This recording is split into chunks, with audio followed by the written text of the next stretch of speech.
Layla's life in Jeddah had always been a tapestry of tradition and quiet routine. Her mother, Fatima, had remarried 5 years ago to Omar, a seemingly devout and respected businessman. Their home, a sprawling villa with intricate mashrabia screens, was a sanctuary, or so Layla had always believed. She was 24, a university graduate, and navigating the delicate balance between her aspirations and cultural expectations. She respected Omar, who had, until recently, maintained a respectful distance, a paternal figure in the periphery of her adult life. The first sign that something was amiss was subtle. A lingering gaze too long, a compliment about her appearance that felt a fraction too intimate. Layla initially dismissed it. Perhaps she was being overly sensitive, a young woman accustomed to the strictures of a conservative society. But then came the chance encounters. Omar would appear in the corridor when she was heading to her room, or linger in the kitchen when she was getting water, striking up conversations that veered slightly off course, probing her personal life, her thoughts on marriage, her dreams. One particularly sweltering afternoon, Layla was in the family's enclosed garden, tending to her jasmine plants. The air was thick with the scent of blossoms and the distant call to prayer. She was wearing a simple abaya, her hair covered, lost in the therapeutic rhythm of pruning. Omar appeared ostensibly to check on the irrigation system. He stood beside her closer than felt comfortable and commented on the beauty of the jasmine. Then, his voice a low murmur, he added, "Just like some flowers in this garden, truly exquisite." Layla felt a prickle of unease. His eyes, usually so placid, held an intensity that made her instinctively pull back. She offered a polite, clipped response and quickly retreated indoors, her heart thrumming an unfamiliar beat. The encounters escalated. Notes left on her pillow with vague, unsettling sentiments. Unannounced visits to her part of the house, always with a flimsy excuse. Each interaction chipped away at Layla's sense of security, replacing it with a growing dread. She tried to confide in her mother, hinting at Omar's increasingly peculiar behavior, but Fatima, ever the dutiful wife, brushed it off as Omar's paternal affection. "He cares for you, Habibti. He sees you as his own daughter." The breaking point came one evening when Fatima was visiting relatives. Layla was alone in the living room, reading. Omar entered, a glass of tea in his hand, and sat opposite her. The silence stretched, heavy and suffocating. He began to speak, his voice soft, almost hypnotic, about the loneliness of his life, even with Fatima, and how he had always admired Layla's spirit, her intelligence, her beauty. He leaned forward, his gaze unwavering, and said, "Layla, there is a connection between us, something more profound than mere family ties. Don't you feel it too?" Layla's blood ran cold. She stared at him, her mind racing, the years of quiet respect crumbling into dust. The air in the room seemed to crackle with an unspoken threat. What he was implying, what he was suggesting, was abhorrent, a violation of everything she held sacred. She felt a wave of nausea, a primal fear seizing her. Layla's breath caught in her throat. The polite facade she painstakingly maintained shattered, revealing the raw fear beneath.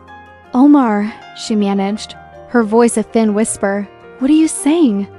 She pushed herself back against the sofa cushions, an instinctive move to create distance.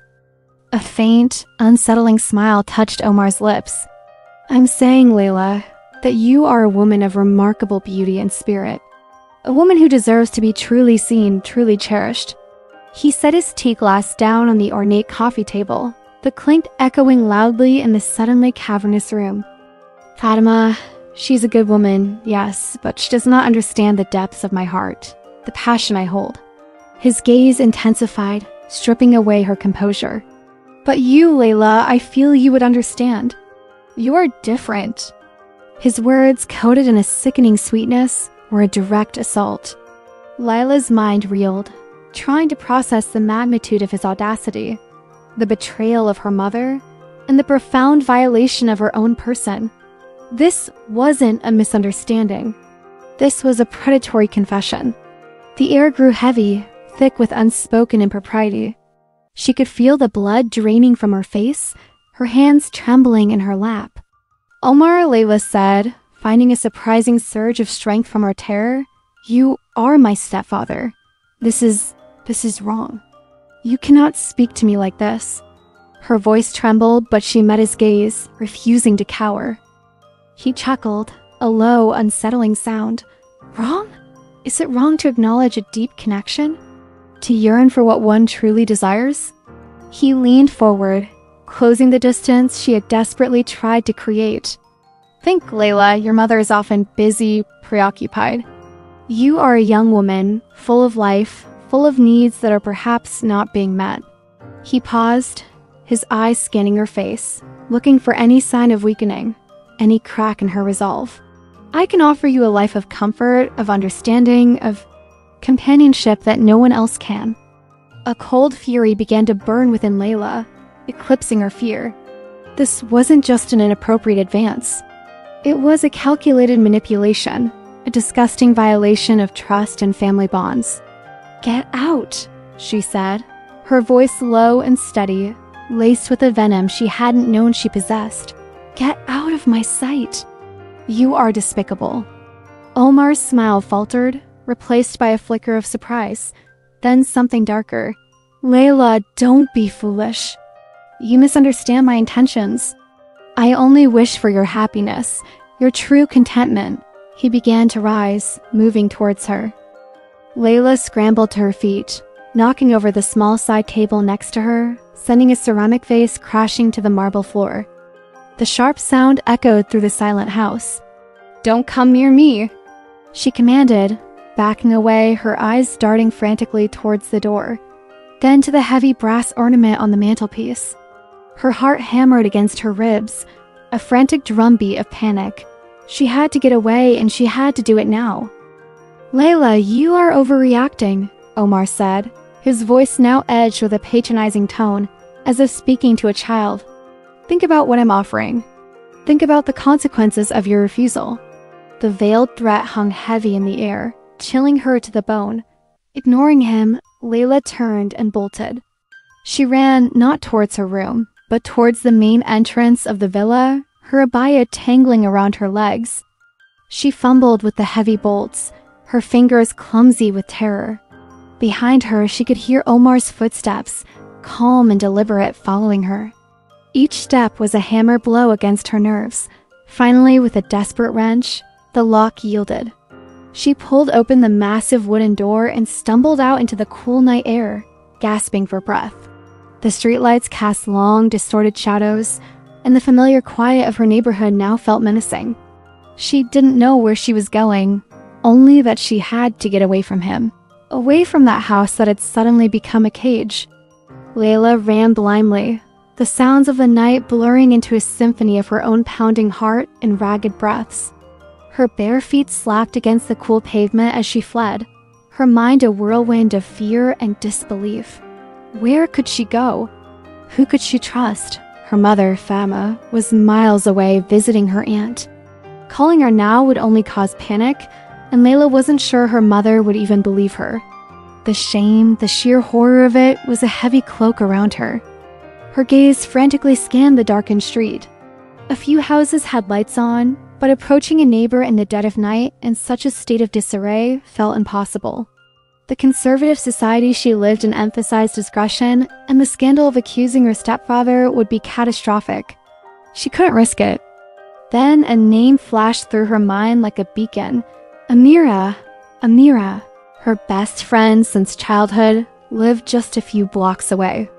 Amira, who always listened without judgment, who fiercely protected those she loved. It was a long shot, but it was her only shot. Digging into the small pocket of her abaya, Layla fumbled for her phone. Her fingers were slick with sweat, but she managed to unlock it and find Amira's contact. She pressed the call button, her ear pressed so tightly to the receiver she could feel the vibration of her own pulse. Each ring was an eternity. Just as despair threatened to swallow her whole, Amira's groggy voice answered. "Layla, what in the world? Do you know what time it is?" Amira's voice was laced with sleep, then sharpened with concern as she heard Layla's ragged breathing. "Layla, are you okay?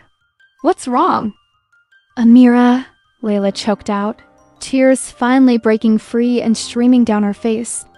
I need your help, please. I'm outside your house. I can't go back."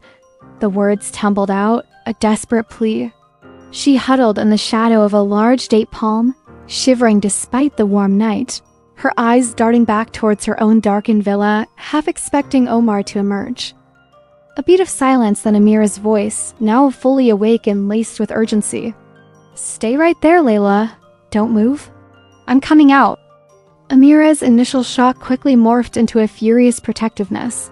Her jaw tightened and her eyes, usually so soft, blazed with anger. That disgusting snake! How dare he? In his own home to his wife's daughter? This is beyond vile, Layla. She squeezed Layla's arm, her grip firm and reassuring. "We have to tell your mother, immediately." But Layla flinched. "No, please, Amira, not yet." The thought of confronting her mother with such a horrifying truth, of shattering her world and potentially destroying her marriage, was almost as terrifying as Omar's advances. My mother, she loves him. She wouldn't believe me. She'd think I was imagining things, or worse, trying to cause trouble. Her voice was laced with a deep-seated fear of invalidation. He's so respected in the community. She'd choose him, Amira. I know she would.